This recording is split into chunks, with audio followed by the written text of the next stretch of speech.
Hey folks, it's Abby and today it's time to balance the books for June. And I'm going to tell you straight up, I failed. June was yet another busy month for me, but I already took a month off from balancing the books for a good reason, but still. So this time I'm just going to suck it up and take the punishment. So in June I spent 10 days away on holiday in Italy until like the 26th. I spent the remainder of June recovering. I'm still recovering, it's the beginning of July. And then before that, this was like a last minute trip. So the rest of the time was actually planning the entire thing, which we still didn't do in enough depth, but I did for like a week. So I barely read anything at all. I read 3 books and I DNF'd 2 books, and only one of those that I DNF'd I owned physically, so. Let's dive straight in to the books. First up, I finished The Three Musketeers by Alexandre Dumas. This is a book that I'd been reading a chapter every day. I started at the end of 2021 and then stopped because me and Olivia from Olivia Savannah, Olivia's Catastrophe, were reading The Count of Monte Cristo, and I didn't want to confuse the two Dumas books. Nowhere near as good as The Count of Monte Cristo. Much better at the end than it was at the beginning. Like, this bit was interesting. This bit less so. I'd be willing to try, just because of how good Monte Cristo was and how much I liked the end of this, I'd be willing to try out some more in the Three Musketeers kind of series. But I'm glad I finished it. And then speaking of Olivia, she sent me books. So whenever she is unhauling books, she always asks her friends, you know, are you interested in this? Would you like me to send it your way? And then if we all say no, then they go to a library or a charity shop, things like that. And so she sent me 4 books. Can I blame her, or is it all just my own fault? Who knows? But we have Flame in the Mist by Renee Ahdieh, Demon Road by Derek Landy.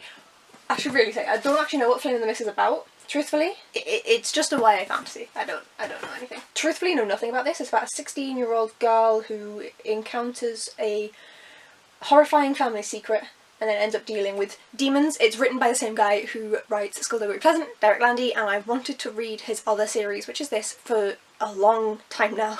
So I'm really, really excited to get to try this out. Then Eye in the Sky by Philip K. Dick, which I only picked up because it's by Philip K. Dick, and my partner has, I gifted it to him, Do Androids Dream of Electric Sheep, and so I think both of us want to dive into some Philip K. Dick at some point.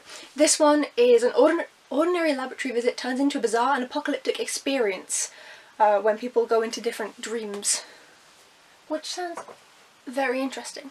I'm here to try out some classic sci-fi. And then the last one is The Rag Witch by Garth Nix. This is a book that he wrote well before he wrote any of the, the Mr. Monday, all of those, what they call the Keys Kingdom. Keys of the Kingdom?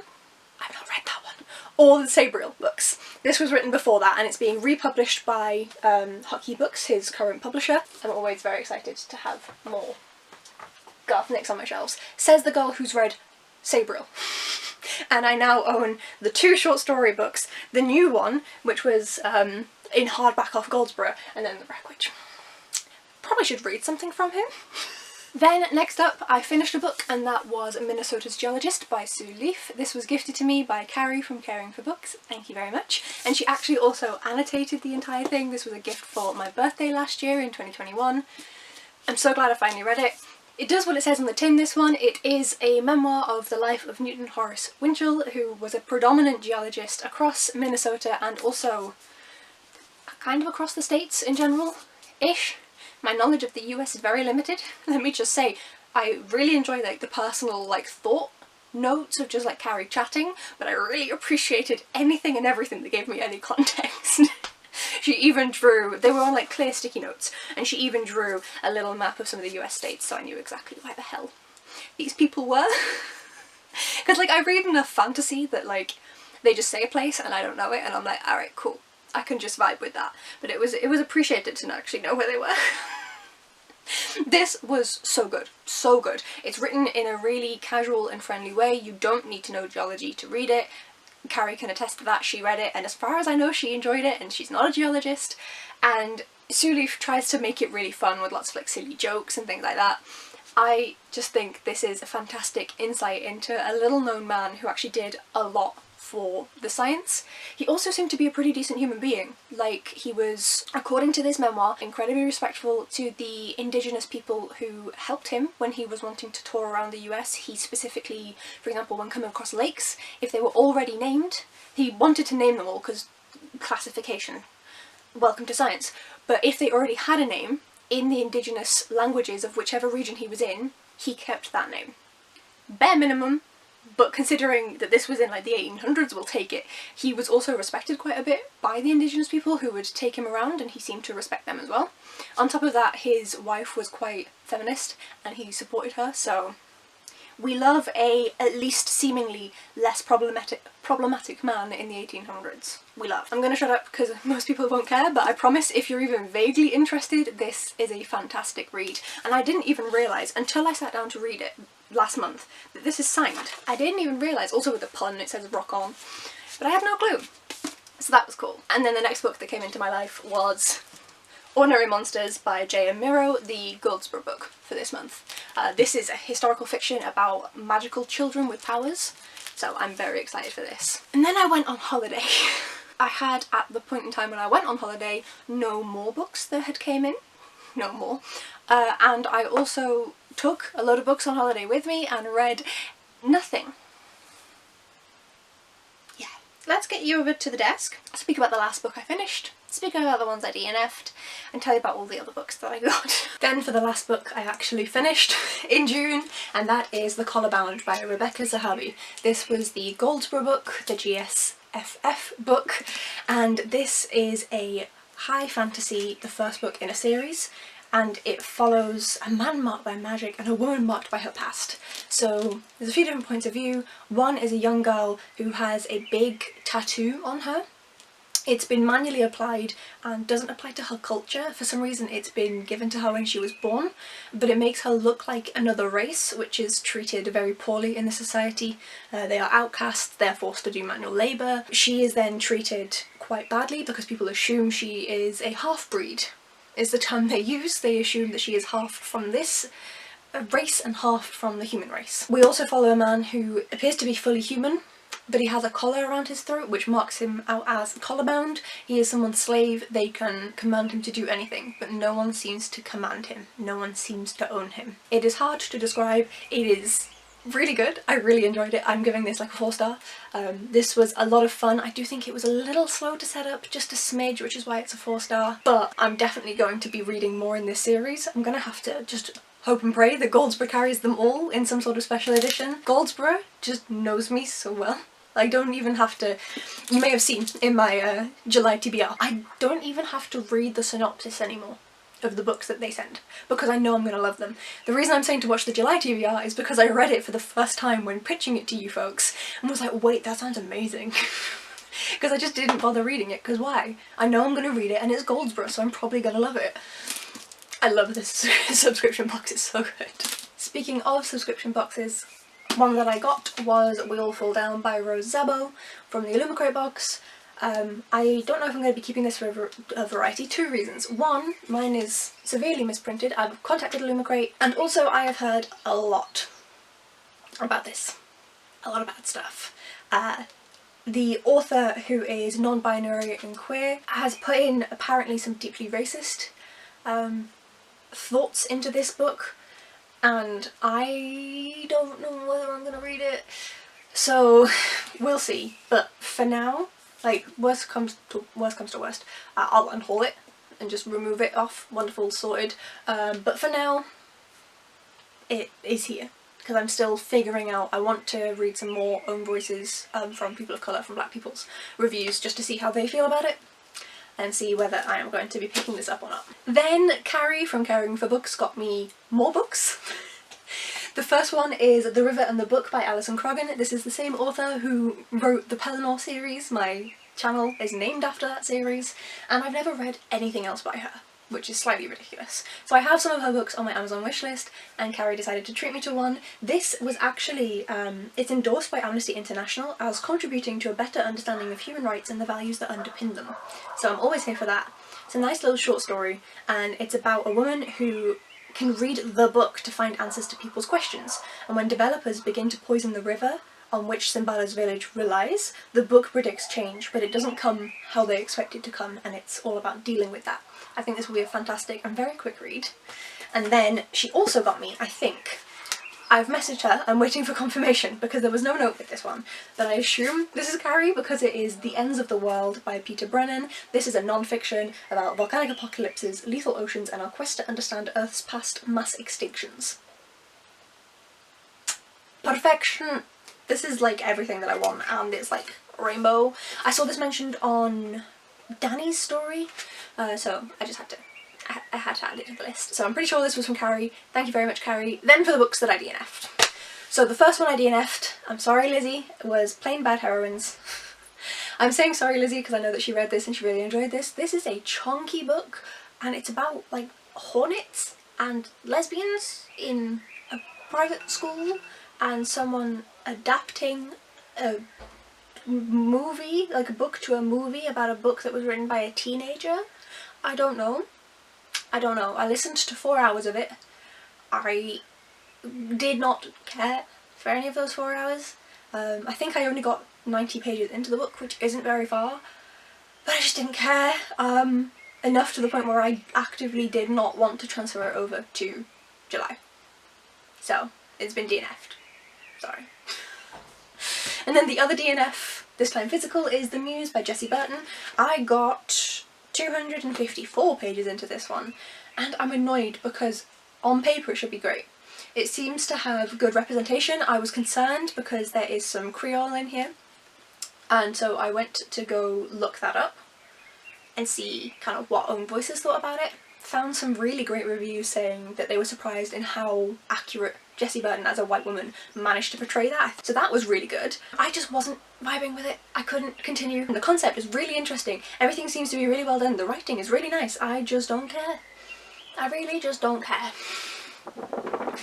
I am trying to find where I land now in historical fiction because it's very different to where I used to be. So I'm still trying to put the feelers out and figure that out. This is not where I land, which is a pity. And then finally, 2 more books that I got in was 2 books that I ordered at the beginning of June from Waypoint Books, which is run by Hannah from Ladder M. I will of course leave a link down below. It's an independent bookshop and she had a little sale going on in line with the Books on My Bag independent bookshop sale situation. So I went looking to see if I could pick up some books that I'd already read that I wanted to own, and I failed and picked up 2 new books instead. So I got Bitter by Akwaeke Emezi. This is the prequel to Pet. And then Saruland by Rivers Solomon, another author I adore. This is a story of reckoning, a visceral and arresting work of gothic fiction, which confronts the tangled history of racism, marginalisation and the black body in the most compelling way. That sounds fantastic. It's Rivers Solomon. Everything I've read from Femme, so good. But yes, 2 more books to the TBR. Oopsie daisy. Now if you've been keeping track with the seesaw down in the corner, you will know that I need to unhaul some books. I believe that I need to find 6 books from my TBR shelves to unhaul. Don't know how I'm going to do this. I'm going to go find these books and then come back to you. Bear with me.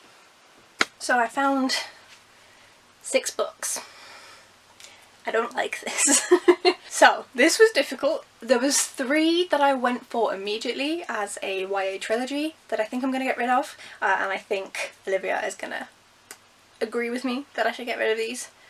The other 3, I don't know. So 11/22/63 by Stephen King. I started reading this and got 217 pages into it at the end of 2019, like November, December 2019, and I've never picked it up again. Just don't care enough. The concept is fantastic, but I don't seem to enjoy Stephen King's writing. I liked The Bazaar, no, not The Bazaar of Bad Dreams, I hated that, I DNF'd it. The Outsider, but I also didn't like it, but I liked it in terms of I enjoyed the story process. I did not like the representation and the choices that King made. This one I just can't get my teeth into, or at least I couldn't, and I have no motivation to pick it back up. It's been on hold for 2 years. So unless one of you tells me otherwise in the comments, this is going, which kills my soul, and I will take out all of the post-its. Then next up is The Tenderloin by John Butler. This was gifted to me by my uncle Alex, who runs a fantastic page called On This Gay Day. It will be linked down below. He has it on Twitter, on Instagram, on Facebook. I highly recommend. He has an amazing set of resources for LGBTQ+ history, for everything, like something that has happened on every single day, often multiple things. It's a fantastic resource. He sent me this. He sent me a couple of other books as well, like Tales of the City and Foundation and things like that. This one is the one that I'm least likely to want to read. It is about, I never said what 11/22/63 is about. I'll do this one first. So this is set in 1995, and a Dublin man called Evan, or young man, has left for San Francisco. Between the internet revolution and the rave culture of this liberal city, young naive Evan is completely clueless about how to succeed, but he's determined to stumble on, looking for work, looking for love, and ultimately looking to define himself. Soon though, the troubles of his past catch up with him and everything begins to unravel. And this was shortlisted for the Newcomer of the Year award for the Irish Book Awards in 2011. It sounds like a very good book, but it doesn't sound like my sort of book. And when he gave me them, there was a letter in there saying, like, feel free to get rid of any ones you're not interested in, but like there's just something in me that doesn't want to, just because it's from someone whose family, who I care about. So yes, if you read this, I would very much appreciate insight. If you haven't, what do you think? And then to jump back, 11/22/63 is a sci-fi time travel story where someone goes back to save the life of JFK, and it's all about how that like then fucks up the future timeline. And then last, another one that has a familial connection, and so it kind of hurts, but it's also the only reason it was on my TBR, and that is The Bitter Trade by Piers Alexander. I hauled this for myself. I unhauled it and then offered it to my dad to see if he wanted to read it, because he loves coffee. This was literally my only reason. And he read it and he enjoyed it. He said it's good. It's like got pirates and shit like that in, but it is, I mean, it's decent sized writing, but it's 550 pages of historical fiction. I'm already not that into historical fiction at the moment unless there is like a major fantastical element. It's set in England with the threat of Dutch invasion in 1688. It does follow a man who is in Essex. Half French man who lives in Essex. My dad's not half French, but he is from Essex. He's actually part Spanish. So it's about this young man whose father's violent past resurfaces, so he then flees to London and becomes a coffee racketeer. He's got 3 months to pay off a blackmailer and save his dad's life, but his ambition and talent for mimicry pull him into a conspiracy against the king himself. Again, the concept sounds really good, but I just don't ever seem to reach for it. So again, please let me know. These will not be departing immediately after this video. They will hang around because I'm trying to build up a decent little unhaul. But they will be going off of my shelves, so let me know if I'm wrong to do that. And then the final 3 books in that trilogy. The first one is this one, The Young Elites trilogy by Marie Lu. So The Young Elites, The Midnight Star, and The Rose Society. I think it actually goes in that order.